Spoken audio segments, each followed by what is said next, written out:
Well, you probably know, you regular daily Mass goers know, that when we have a Saint's Day, typically the readings continue as if it was just any other day. But on certain high-level feasts, like for St. Lawrence, there's actually special readings chosen, usually searching the Bible for things that might be apropos of that saint's life and ministry. And these are pretty dead on for what we know of St. Lawrence. So first of all, he was a deacon. He was a deacon in the very earliest centuries of the church, about 200 years after Christ.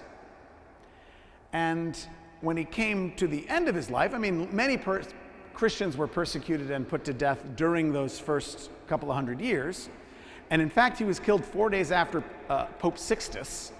So he was in many ways in good company. But he stands alone and he gets a high-ranking feast day, I would argue largely because of his charitable heart. So the reading from Corinthians that was chosen for him is, if you sow, using farmer analogies, spreading the seed, if you sow sparingly, well, maybe just one here and one here.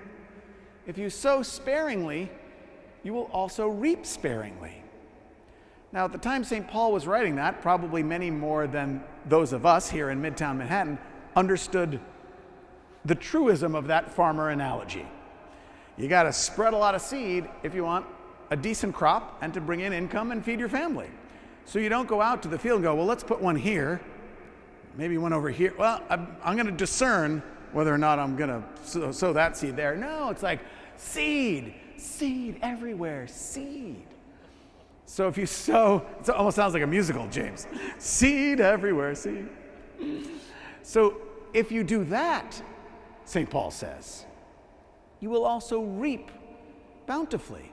Now, I suppose there was the danger in their age of them only hearing that in the sense of crops and not appreciating the spiritual level of that.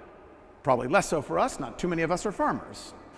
So if we give out sparingly, well, maybe this week I have some time to offer a few moments of service, or maybe I'm looking at the bank account. Times are tough for everybody and I could spare a bit. Well, then what he's saying is then we will reap sparingly.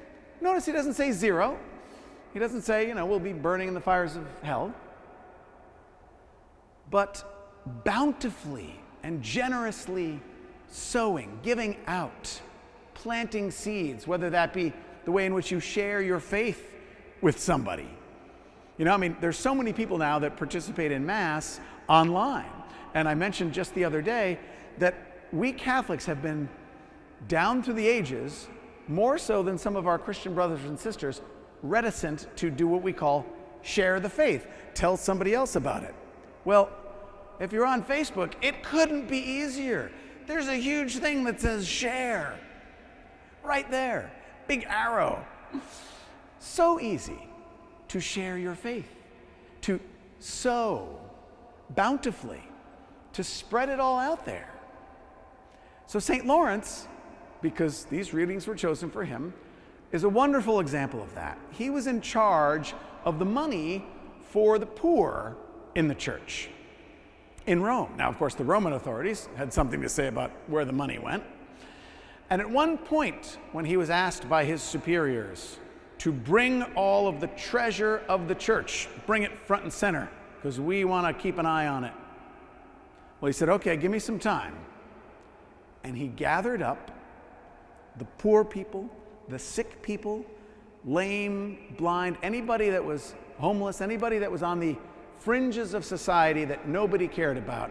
He gathered them all together and he said, here is the treasure of the church. Well, this eventually led to his martyrdom. Maybe they thought that was a little cheeky, but it wasn't just a joke. To realize the treasure that we have that goes well beyond monetary. We hear charity. In fact, the same passage, because a couple of lines later, St. Paul says, God loves a cheerful giver. Well, how many times have we heard that rightly used to talk about fundraising? And we shouldn't grumble. And well, all that's true. We so limit the notion of charity, because the word comes from heart. I mean, it's just how we are loving and giving. We limit that if we think of only the ways in which we can give. Money, support causes, all of which are good. But can we, like St. Lawrence, see the treasure in giving time to a homeless person on the street, in giving service in some way to somebody who needs it? I heard recently about a family who's going through a difficult time because of the COVID-19, and I thought to myself, when can I make some time to call that person and just give them lend them an ear, to sow bountifully, seed everywhere, seed, to not be discerning and apportioning and, well, maybe there's not enough of it. With money, that's a reality, but giving is so much more than money.